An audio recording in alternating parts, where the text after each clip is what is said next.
kebaktian anak-anak. Namun sebelum kita memulai ibadah kita pada hari ini, Tante Ida akan memimpin kita di dalam doa. Ya, kita berdoa, lipat tangannya, tutup matanya. Tuhan Yesus, kami bersyukur hari ini, hari yang baru yang Tuhan anugerahkan bagi kami. Kami bersyukur karena Tuhan sudah memelihara kami. Saat ini kami akan memuji Tuhan, bahkan kami akan mendengarkan firman Tuhan. Tuhan Yesus, berkati kami, berkati ibadah kami pada hari ini. Biarlah ibadah ini boleh menjadi berkat bagi setiap kami yang hadir. Terima kasih Tuhan Yesus, kami berdoa buat setiap kami pada pagi hari ini. Biarlah Tuhan, sukacita-Mu, damai sejahtera-Mu akan menjadi bagian setiap kami. Di dalam nama Tuhan Yesus, kami berdoa dan kami mengucap syukur. Haleluya. Amin. Mari adik-adik yang ada di rumah, kita angkat satu pujian, Oh Sukacitaku.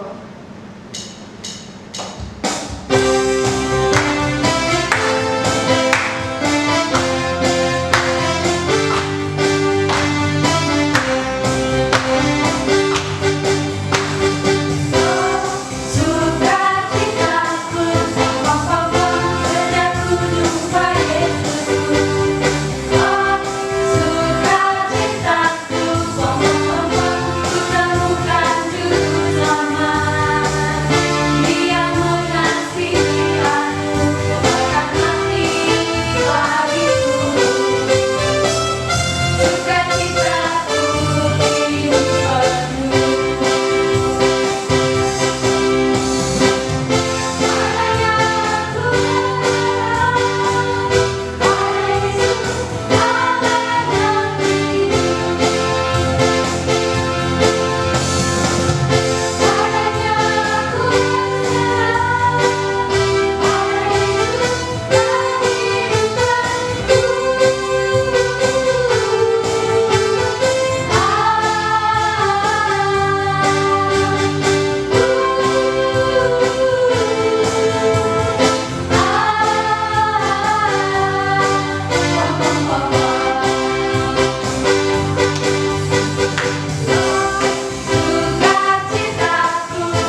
kasih untuk saat ini Tuhan. Kami boleh memuji dan memuliakan nama-Mu.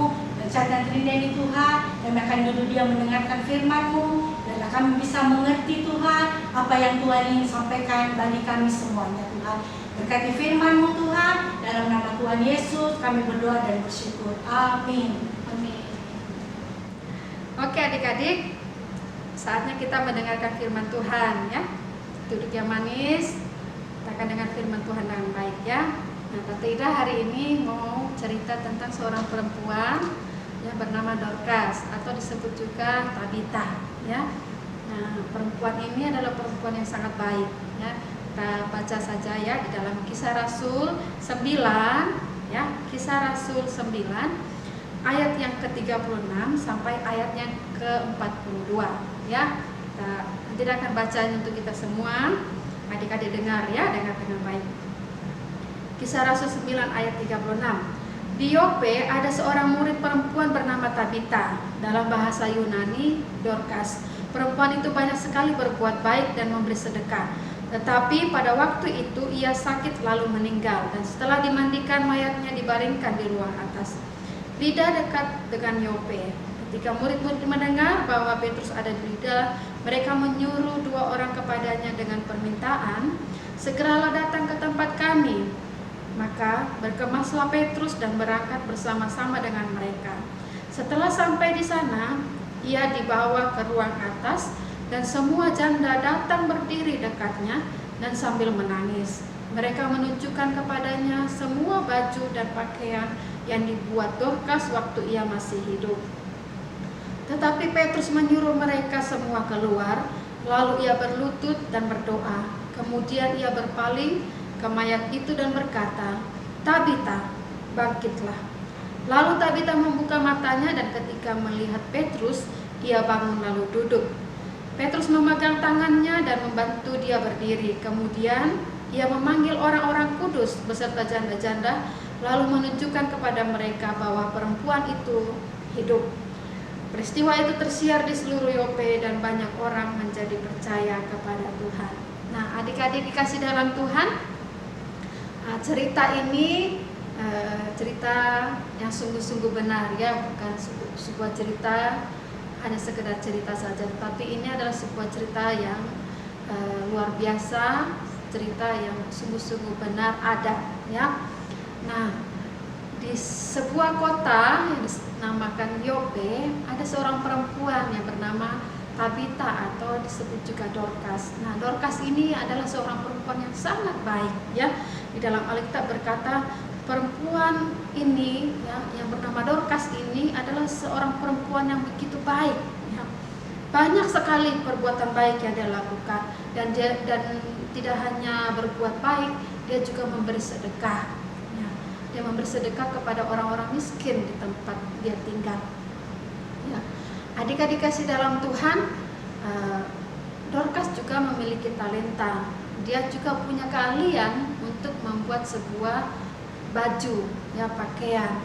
Dia bisa menjahit baju atau pakaian. Nah, adik-adik kasih dalam Tuhan, dia tidak hanya menjahit untuk dirinya sendiri ya. Dia tidak membuat baju untuk dirinya sendiri, tidak ya, tetapi dia membuat baju ya. Dia beli kain, dia rangkai, dia buat, dia jahit, dan dia bagikan kepada janda-janda ya, yang dalam hal ini mereka dalam hal kekurangan ya, baju mereka mungkin hanya sedikit. Jadi Ibu Dorcas ini membuat baju, membuat pakaian, dan membagikannya kepada janda-janda yang ada di sana. Nah, adik-adik dikasih dalam Tuhan, mereka yang pernah diberikan pakaian itu sangat senang ya. Mereka sangat-sangat senang kepada Tabita atau Ibu Dorcas ini. Mereka sangat senang kepada Ibu Dorcas karena mereka sangat bahagia karena diberikan pakaian dan diberikan sedekah oleh Ibu Dorcas. Nah, adik-adik dikasih dalam Tuhan, satu ketika Ibu Dorcas ini sedang sakit ya, dan dia akhirnya meninggal. Adik-adik kasih dalam Tuhan, banyak orang yang di sekitar situ yang diberkati waktu dia masih hidup ya. menangis akan kepergian daripada Ibu Dorcas ini.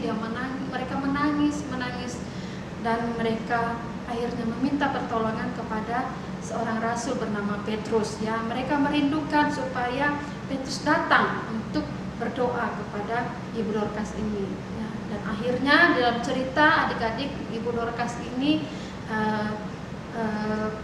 kembali hidup kembali ya atas doa daripada Rasul Petrus.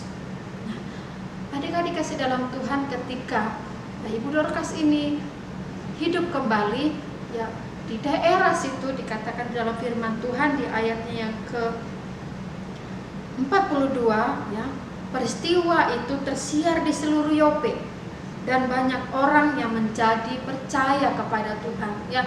Jadi orang mendengar peristiwa bahwa Ibu Dorcas ini bangkit kembali ya, sehingga orang di sekitar itu kembali percaya kepada Tuhan ya. Mereka menjadi percaya kepada Tuhan ya. Mereka percaya sungguh kepada Tuhan. Nah, adik-adik dikasih dalam Tuhan, Tante Ida mau kita belajar dari Ibu Dorcas ini. Bisa tidak? Bisa ya. Kita bisa meneladani Ibu Dorcas ini. Nah, Ibu Dorcas ini orangnya baik ya, suka berbagi, dia suka memberi ya. Dia punya talenta, dia tidak simpan sendiri, dia bagikan talenta yang dia punya itu kepada orang-orang lain. Nah, apa yang dia lakukan itu menjadi berkat bagi orang di sekitarnya ya. Bahkan waktu dia mengalami mujizat, banyak orang yang percaya kepada Tuhan Yesus. Banyak orang yang mengenal akan Tuhan Yesus. Nah, adik-adik dikasih dalam Tuhan ya, mungkin adik-adik mau bertanya kepada Tante Ida, kalau begitu bagaimana caranya ya, bagaimana caranya Tante Ida kami bisa berbagi? Caranya seperti Ibu Dorcas tadi, jangan egois ya, jangan pelit ya, jangan menyimpan talentamu untuk dirimu sendiri.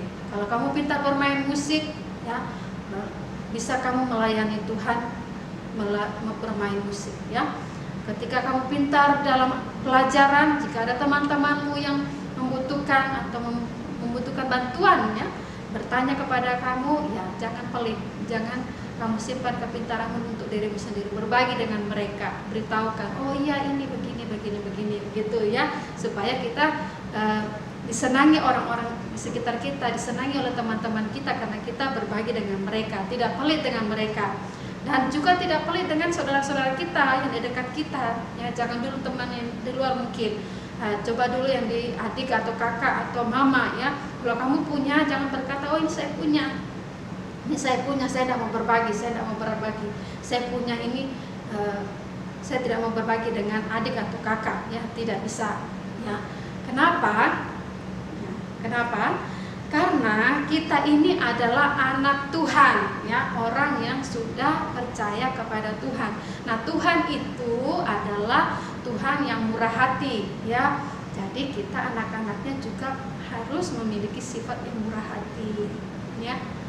Jadi kita harus suka memberi. Kepada siapa? Kepada siapa saja. Bisa kepada teman, bisa kepada keluarga kita ya, bisa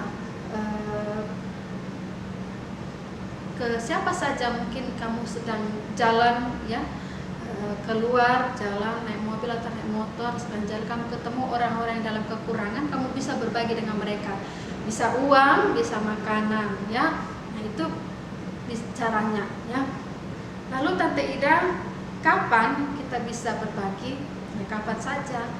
Bisa waktu malam, bisa waktu pagi, bisa waktu siang, bisa waktu kita dalam kelebihan, tentu pasti bisa ya.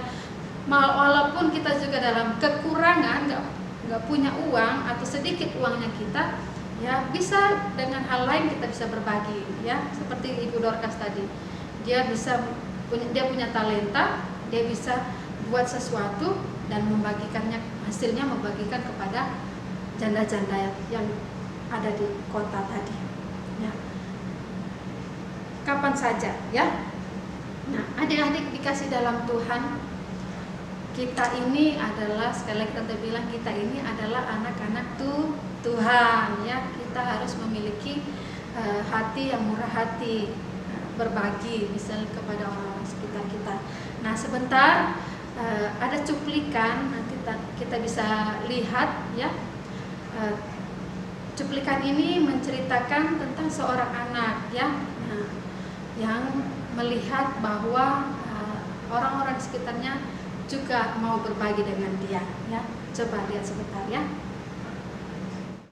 First piece of it.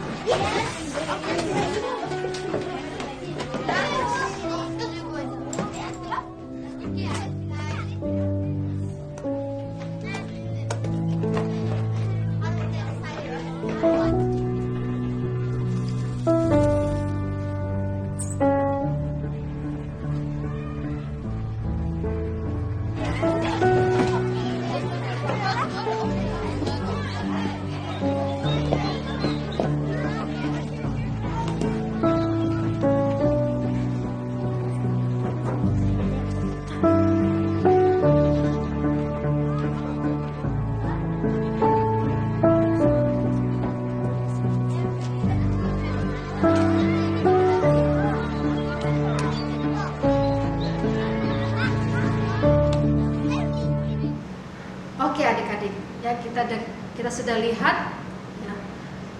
Tante Ida rindu ya, Tante Ida rindu kita melakukan perbuatan-perbuatan baik ya. Dalam arti kita bisa berbagi dengan orang ada sekitar kita ya. Jangan pelit, jangan egois ya. Jadikan hidupmu menjadi berkat bagi orang-orang di sekitar kita. Oke, Tuhan Yesus memberkati. Oke, kita berdoa, lupa tangannya, tutup matanya. Tuhan Yesus, terima kasih kami sudah mendengarkan firman Tuhan. Kami rindu firman Tuhan tertanam dalam hati kami. Kami boleh menjadi pelaku-pelaku firman Tuhan. Ajar kami Tuhan untuk menjadi anak-anak yang mau berbagi dengan orang-orang sekitar kami, dengan saudara-saudara kami. Kami rindu kami memiliki hati yang murah hati seperti Engkau Tuhan. Terima kasih Tuhan Yesus, jadikan kami berkat bagi banyak orang. Jadikan kami menjadi anak-anak yang melakukan kebenaran-kebenaran firman Tuhan, sehingga banyak orang yang percaya kepada Tuhan. Terima kasih Tuhan Yesus, kami mengucap syukur dan kami percaya Tuhan terus bersama dengan kehidupan kami. Dalam nama Tuhan Yesus kami berdoa dan kami mengucap syukur. Haleluya. Amin. Adik-adik, sebelum kita mengakhiri ibadah kita hari ini, kita angkat pujian doa Yabes.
Biarlah berkat dari Allah Bapa, kasih sayang daripada Tuhan Yesus Kristus, dan penyertaan dari Roh Kudus senantiasa menyertai kita semua, mulai hari ini sampai selama-lamanya. Amin. Oke adik-adik, sampai jumpa minggu depan. Tuhan Yesus memberkati. Bye.